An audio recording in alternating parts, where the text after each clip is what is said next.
it's Google. I did not know what a site reliability engineer was at the time. This is also another Google invented concept. The book is thick. You just gotta lead code the shit out of it. Hi. I recently had the opportunity to go through a virtual on-site interview at Google for a site reliability engineering position. And if you want to hear about my experience and how I prepared for the interview, please stay tuned and keep watching. About 6-7 months ago, I was contacted by a Google HR from LinkedIn. So I started with a LinkedIn email. And then she contacted me through phone. So we had a very casual conversation about what type of positions I'll be interested in, whether I was looking to change my job. It's Google. So I figured I'll go along with it and see where it takes me. And she was saying that if I would be interested in applying a site reliability engineering position. I did not know what a site reliability engineer was at the time. So I Googled what SRE is. It turns out it's a Google invented terminology.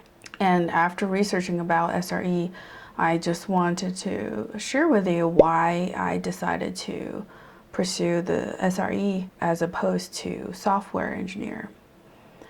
First of all, coding is, to be honest with you, very repetitive, and for production code maintenance, 99% of the time you're just fixing bugs.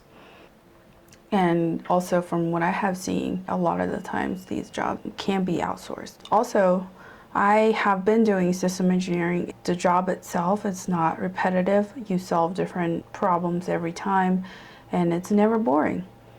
And so based on my experience, she told me that we would be able to skip any pre-screening and go straight to an on-site interview. And because of the COVID, we can only do a virtual on-site interview. So after we decided to pursue the on-site interview, we settled on a time which is about a month and a half away. So at the time, I actually had a vacation planned within that time frame, which chips away the time I had to prepare for my interview.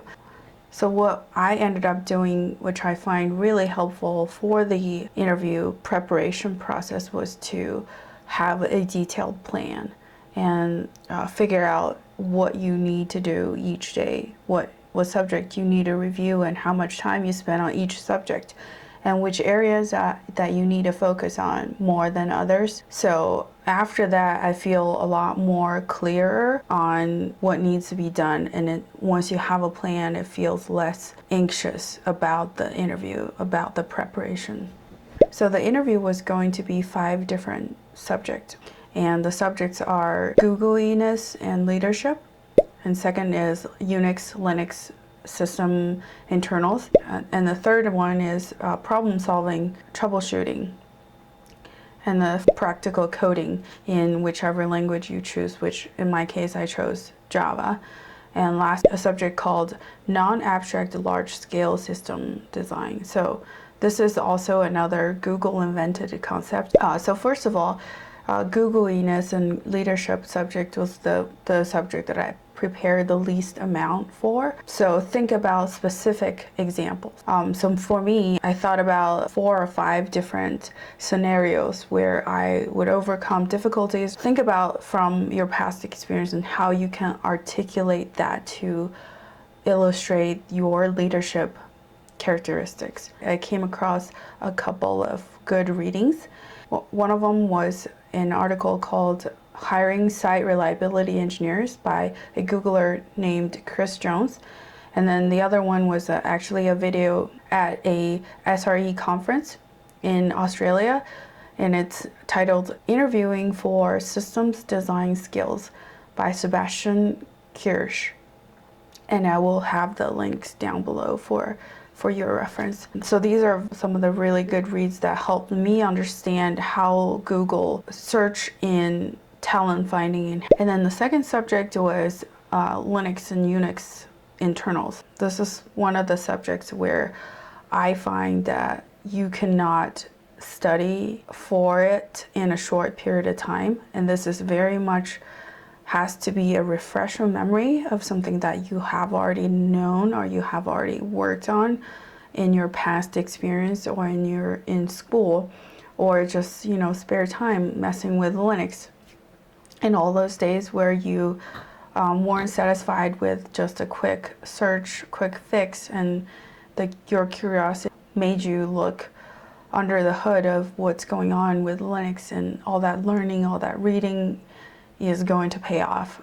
With that being said, I still had to study because there's a lot to cover with Linux and Unix internals. So what I ended up dividing up the subject within the Linux internals are the main components of the Linux. One was file system, and this includes brushing up on the concept of inodes, superblocks, FSCK, and journaling. And the second area was memory. This means virtual memory of Linux, which includes MMU, malloc, different mallocs, page, and how does the memory allocation work, basically the life of an I/O. And then the third piece was my weakest link, which is networking. So what I ended up studying was just the basics of the basic. TCP diagrams, TCP traffic, CIDR, DHCP, VLAN tagging, etc. These are all only the ones that I know of. Sure, there are a lot more that I didn't study. And then last but not least, processes, which includes, how mutex works, difference between mutex semaphore, deadlocks, live locks, the different scheduling, load balancing, and all that. So what I found helped me the most with this subject was there's a book called The Linux Programming Interface by Michael Kirisk. The book is thick and it's very much in details, and I actually gotten through a good chunk of it. I would highly recommend to go through the book if you have the time, or if you are interested, just in your spare time, or if you have a hard time falling asleep at night. The third subject was problem-solving troubleshooting, and for this one it was really tough to prepare too, because it's such an open subject. How do you troubleshoot? There's like 10 million different problems you can encounter at your engineering job. This ties hand in hand with the Linux internals, and as well as the system design, which is a good understanding of computer systems in general. Treat any system as a disaggregated system, which means you want to think about compute, network, and storage all separately, and consider what problems each component can encounter. And one of the good reference I found to study this subject was not directly related, but actually gives you a very good understanding of how to think about large-scale systems and how to troubleshoot it. This is done by Jeffrey D. and his talk at Stanford about building Google's software and infrastructure, and it's very interesting. It's just a good lecture to watch, even if you're not preparing for any interview. Highly recommend that. And then last, for troubleshooting, I went through all the basic troubleshooting tools. This includes, Linux diagnostic commands, different logs where you would look for which components go south. And then if you really do have ample time to prepare for this interview, I would recommend you to go through the MIT Open course. It's called 6033, Computer System Engineering. And then the fourth subject was practical coding in Java. For this one, there's really no shortcut. You just gotta lead code the shit out of it. And I went through 52 problems, medium to hard level. So what helped me was I paid for the monthly subscription and got the most common questions from Google and went from top down, question by question. So I started by coding everything up in the online IDE that LeetCode has, but that ended up being such a time suck. So then I quickly changed to just going through the logic of each problem. and working out the algorithm and data structures. And once you have a good strategy and logic of how to solve it, I didn't code each line by line. So this helps that to go through as many questions as possible in a short period of time. And also syntax doesn't really matter that much during an actual interview anyways. Yeah, and then just do BFS, DFS in your sleep, and then you should be okay. And then a couple of things to note here is that consider efficiency whenever you try to solve a problem. So always consider a better method, maybe think about multiple ways you can solve a problem. And also do not be afraid to read the answers, because a lot of times it offers you a new way of looking at the problem and inspire you to think differently. And then last but not least, think about corner cases, think about test cases where your code may fail in certain scenarios, what you can do better to consider in those cases. So one of the best reference I found was the MIT Open Course 6.006 Introduction to Algorithms. And I watched the one spring 2020. It was interesting because it was at the beginning of the pandemic, and you can see that the students started to become less and less in class as the course goes on.